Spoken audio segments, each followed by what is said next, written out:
What's going on, guys? This is RBG hitting you with more news on Transformers. It seems like we've been getting bombarded with updates on these kinds of things, and I'm absolutely having a blast covering them and giving my honest opinion on things I expect for the franchise going forward.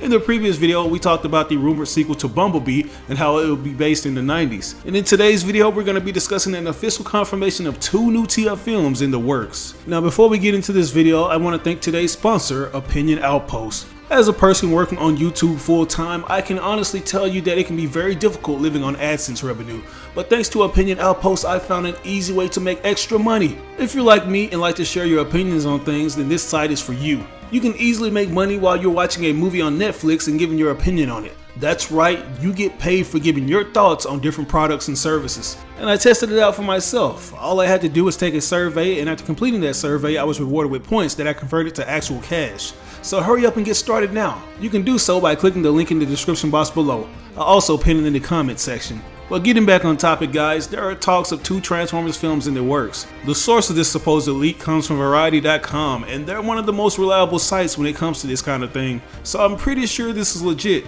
But anyways, they're reporting that the new Transformers scripts have been commissioned from 2 different screenwriters, each looking to extend the franchise in different directions. The article says, and I quote, "Paramount Pictures is looking to revamp its Transformers franchise in a big way. As sources tell Variety, 2 simultaneous scripts are now in active development. One by James Vanderbilt and one by Joby Harold. Details behind both scripts are still vague, but sources say they present an opportunity to build out multiple storylines within the franchise. No directors have been attached to either script, and it's also likely that both projects will feature brand new casts." Now, this pretty much consolidates what I've been saying for the longest. Paramount is very adamant about creating their own live-action Transformers expanded universe.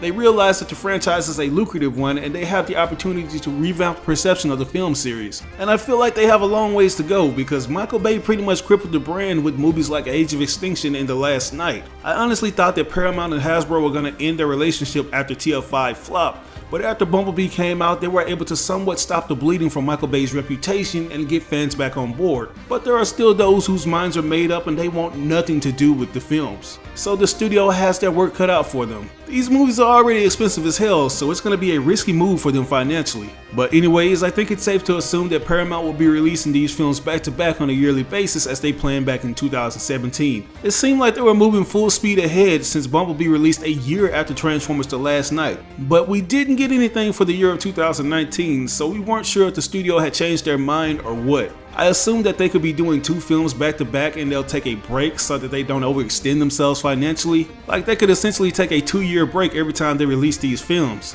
And I'd totally be fine with that. I think that's enough time to get things consistent, and if they pull in more fans, it'll be something we all look forward to. But regarding the writers, I'm a little concerned because I've seen these guys' filmography and it looks like their works have gotten mixed receptions. James Vanderbilt most recently served as writer and producer on Netflix's Murder Mystery starring Adam Sandler and Jennifer Aniston. He also produced the horror film comedy Ready or Not. But 2 of the worst scripts he's written are for The Amazing Spider-Man 1 and 2. And I have a love-hate relationship with those films. On one hand, I think the costumes and action sequences look great. To this day, The Amazing Spider-Man 2 has the best web-swinging sequences I've ever seen in a Spidey film, but the story was straight ass.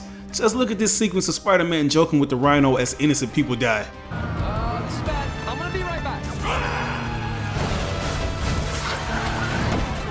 Heads up, watch out. You see what I mean? It's stuff like this that has me worried that this new guy is going to deliver an even crappier script for the new Transformers movies. As for Joby Harold, he was a producer on John Wick Chapter 3 and is currently working on the script for the DC Universe's The Flash. So this particular writer shows a little more promise than the first one I mentioned. But he does have a dud under his belt in the form of King Arthur Legend of the Sword, a film that was critically panned and flopped at the box office. So both of these choices are a little iffy. But I feel like if the writer's room goes back to the drawing board and takes a deep dive into the Transformers lore, they can knock these films out of the park. This is essentially why the first Transformers film was so good, because Michael Bay and the writers went into Simon Furman's TF Bible and tried their best to respect the source material.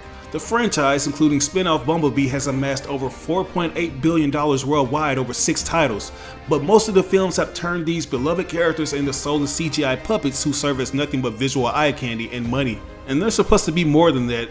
All of these characters should be fully fleshed out like they were in the cartoons and comics. But anyways, according to sources, one of the scripts is supposedly gonna be for Beast Wars. And I gotta say, I'm shocked by this news because it's not what I was expecting at all. It's almost as if one film is an expansion of the pre-established lore in the reboot, while the other, being Beast Wars, is essentially an extension of the Transformers brand. And the article goes on to note that only one film will be set in the Bumblebee universe, while it's rumored that the other will be set in Michael Bay's continuity. And man, I hope they don't go this route because I want Michael Bay as far away from the franchise as possible. Yeah, he's made Paramount and Hasbro a ton of money and he's helped bring the modern popularity back to the brand, but the film series almost died by the same hands that gave them life. If you remember, shortly after Transformers The Last Knight was released on DVD, it was confirmed that the film was originally supposed to feature Optimus Primal, the flagship character of Beast Wars / Beast Machines, but thankfully that idea was scrapped and for good reasons.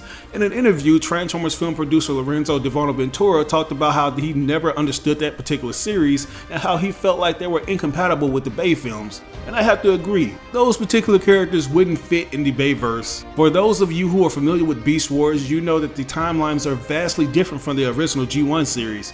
The Maximals and the Predacons were thrown back in time to a prehistoric Earth as opposed to the more modern setting the Autobots and Decepticons fought in. Although the series got a lot of backlash from the G1 purists when it first aired, it eventually became one of the best in all the Transformers lore. I'm pretty sure a lot of my viewers share a similar story to me, but as a 90s kid growing up, Beast Wars introduced me to the Transformers franchise. It was like my foray with the robots in disguise concept. And thanks to the writers going out of their way to connect the show to the original cartoon, I became interested in characters like Optimus Prime and went back to watch the G1 episodes. I know I talk about the usual Transformers a lot, but I hold the Beast Wars characters close to my heart. I actually had the privilege of working with Optimus Primal, aka Gary Chalk, on a project. Agreed, Said another noble Prime. but not at any cost. I say we take an oath. Henceforth, though our quest is ongoing, perhaps eternal, we shall stop short of harvesting a star that has suckled new life in any shape or form.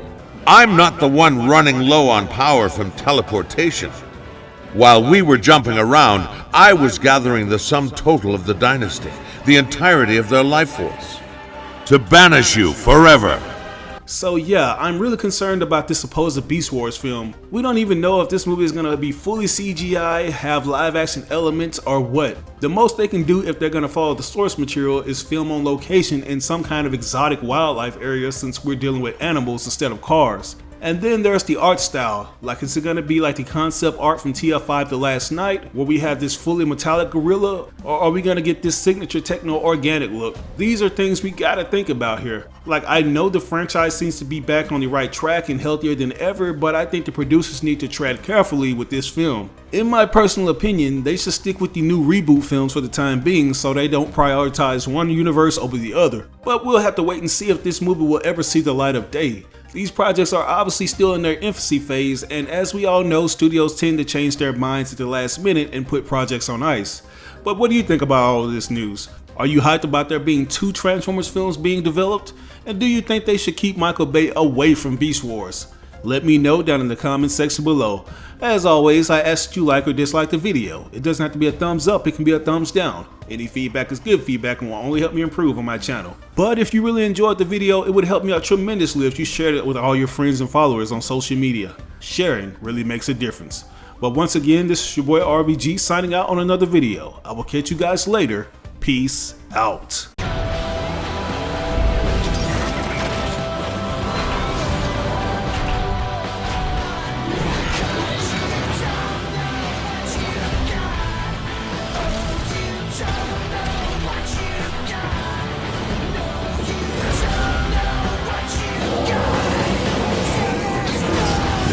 Go back